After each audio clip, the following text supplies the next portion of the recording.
మల్లేశుడు కాంతమలేశుడు శబరిగిరీశుడు శ్రీధర్మశాస్త్రుడు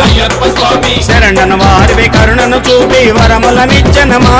మా అయ్యప్ప దేవుడమా బాలుడు పందల రాజుకు అడవిలో దొరికాడే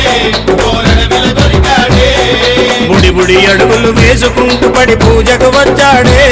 మా ఎదలో నిలిచాడే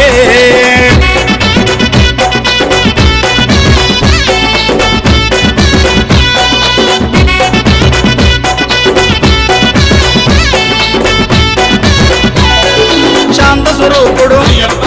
చక్కని దేవుడు శ్రీమణికంఠుడు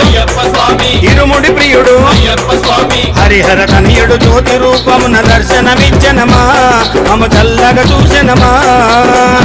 బాలుడు పందల రాజుకు అడవిలో దొరికాడే